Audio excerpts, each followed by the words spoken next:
Today we are going to start the wave optics, the wave nature of light.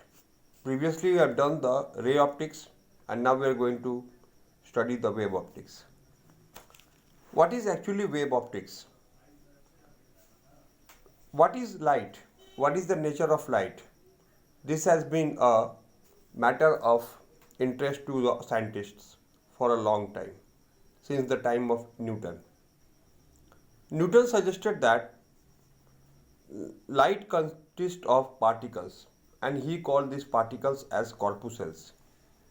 And in his corpuscular theory, it was believed that light consisted of a stream of corpuscles emitted by a light source and travelled outward from the source. These corpuscles could penetrate transparent object and were reflected by opaque object. And when these corpuscles entered our eye, we can see any object. This was the concept of Huygens. This was the concept of Newton according to the corpuscular theory of Newton. But in the year 1678, Huygens introduced his wave theory, which was not appreciated in the beginning because the Newton theory was accepted worldwide.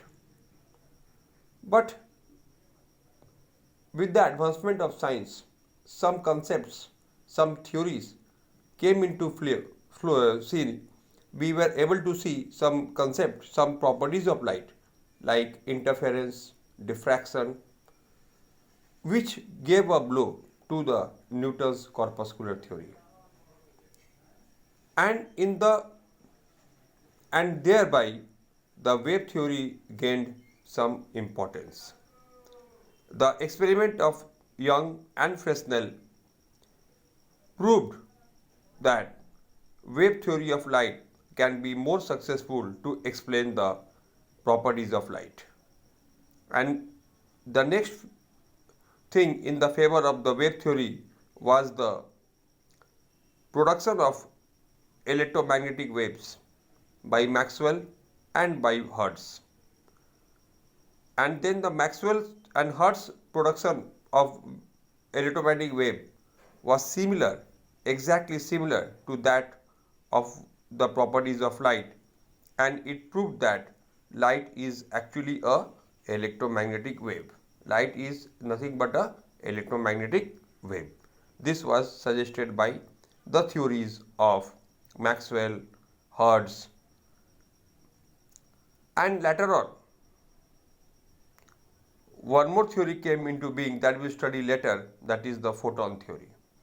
So today we are going to study what is the Huygens wave theory. What was the concept of wave?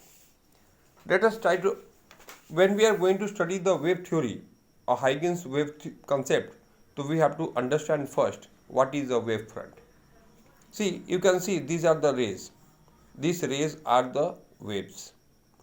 Now perpendicular to the rays, okay, there are some, suppose these are some perpendicular to the rays. Imagine a surface which is perpendicular to the rays. So this surface which is perpendicular to the rays is called the wave front. So if we draw a surface in a medium such that all the medium particles lying in the surface are in the same phase of a oscillation, then that surface is called a wave front. Means, suppose I draw a surface which will envelop all those medium which are in the same phase, maybe at the crest, at the trough, at the 0 point, wherever, in the same phase. So if I draw an envelope that is containing the particles in the same phase, then that is actually a wave front. Now see, there are types of wave front. If the rays are parallel, then the wave front will be plane wave front, okay. And if the rays are converging or diverging, then there will be spherical wave front. This is actually a spherical surface of the entire wave front. So when actually what we know? We know that this is the light is traveling through one ray. Light is traveling through one ray. Light is traveling this way. This is the direction of light. But Huygens showed us no, that actually what is happening, the wave front is traveling this way, and wave front is always perpendicular to the direction of wave. Okay, wave is this one and wave front is this one. Suppose here this is the wave, then this is the wave front. You can see my hand is the wave front, if this is the wave. Okay, the wave is always perpendicular to the wave front. Now what are the important points of the Huygens principle? Every particle of the medium situated on the wavefront is a source of new wave. Means every particle on the wavefront act as a source of new wave, from which fresh waves can originate. Means suppose this is a wavefront, spherical wavefront, and A, B, C, D, E, these are the different particles on the wavefront. Then they will produce what? Waves. And these waves,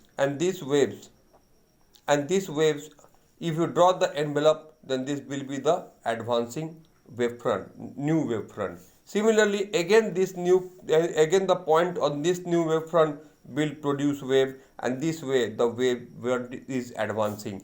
So rays are going this way, but the wavefront is advancing this way. Okay, this way the wavefront is advancing. Wavefront is always perpendicular to the direction of wave. Second point, the secondary wavelength travel in the medium in all directions with speed of the original wave. So the speed of the wave originated from the secondary is the same as that of the primary. The envelope of the secondary wavelets is the forward direction is any instant. The envelope of the secondary wavelength, this one, in the forward direction gives the new wavefront. Okay, so this is the wavelet, and you draw this envelope, common envelope to the wavelets. So this will be the new wavefront. Again, the points from here will originate and they will form the new wavefronts. Okay. Now we are going to see very two important topics are there. It comes in the exam: proof of the law of reflection and proof of the law of diffraction in the by the help of Huygens principle. So in this video we are going to see the proof of law of reflection. Okay, as you can see, this is a reflecting surface, maybe a mirror, and this and this are the advancing incident rays. Now suppose this ray has come here, and at that time this ray has come here. When this ray is here, when this ray C is hitting the mirror, at that time this ray is at this point. So we are drawing a wavefront. AB is what? Wavefront, or you can call it incident wavefront. Okay, so AB is incident wavefront. Now what happened? So suppose if there is no mirror, if there is no reflecting surface, then this whole wavefront will go this way. This wavefront would have travelled from here, from the position of AB to the position of A dash D. Okay, this was the original. If suppose this mirror was not here, but as a consequence of this mirror, suppose from when the point, when this when this wave C is hitting the mirror, suppose at that time the wave A is at the point B. Okay, when the wave C is hitting the mirror at the point A. Now, so let us assume that the speed of the wave is V, and the wave takes T time to reach from B to A dash. From B to A dash, the time taken by the wave is A dash. So what will be the distance? Distance will be Vt, because AB dash, so what is the distance? A dash B. A dash B distance is what? V into T. Very simple. Now assume that the distance A dash B is equal to AB dash, means the time in which the ray reaches from B to A dash in the same time the reflected ray will reach from A to B dash, because this is the same medium, there is no refraction, no change of medium, no change of speed. Okay, so this distance B A dash is equal to A B dash. This distance B A dash is equal to A B dash. Okay, so what we are doing, we are taking this distance A B dash, and here we are drawing, and this is the point. Similarly, now suppose at that instant when the ray is here, there is one more ray which is at this point, and the time taken by the ray to reach M to P is the time taken by the ray to reach P to M dash. Okay, so in T time the ray reaches from M to P, and again it reflects and goes in the same time. In the T time what happens? The incident ray reaches from M to P and the reflected ray reaches from M to P dash. So okay, so now we are drawing a common tangent, okay, to these curves, and this common tangent will be actually what? This common tangent will be the secondary wavefront, reflected wavefront. Sorry, this common tangent will be the A dash B dash will be what? The reflected wavefront. Okay, acha. Now from here the secondary wavefront will, now from what will happen? The secondary wavefront will, imagine reflected wavefront will emerge from here and the ray will go this way. Okay, that is clear. Now see, now we are going to prove the laws of reflection. As what is the law we know very well. Let us draw a normal, and this A and dash is the law of, is the normal. This angle is RI, and this is the reflected ray, so this angle is R. Now see, this angle is also I. Let us, we know that what is the definition of law of reflection, that is the angle between the incident ray and normal. Today let us know or remember one more definition of law of reflection. What is that? That is the angle between the incident wavefront and the reflecting surface. The angle between the incident wavefront and the reflecting surface is also called the angle of incidence. Similarly, as I told you, this is the reflecting wavefront. The angle between the reflecting wavefront and the surface is called the angle of refraction. So in terms of wavefront, whenever you are going to define the angle of incidence or angle of refraction in terms of wavefront, then normal is not required. The angle between the surface and the wavefront is the corresponding angle of whatever it is, incidence or reflection. Okay, acha. So now see, so this is I, the angle between the incident wavefront and surface, and this is angle R, the angle between reflected ray and surface.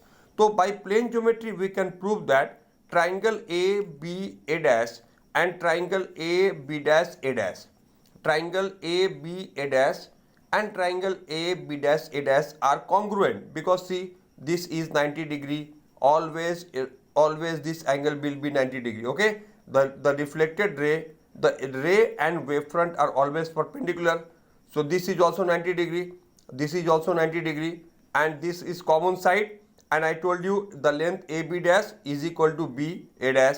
Okay, so this triangle can be proved congruent, and hence this angle I is equal to angle R. Okay, and we can prove what? That angle I is equal to angle R. So this is the second law, and moreover this incident ray, this reflected ray and the normal are all drawn on the plane of the paper. It means that they lie in the same surface. Okay students, so this was all about the proving of law of reflection by the help of Huygens principle. Have a nice day.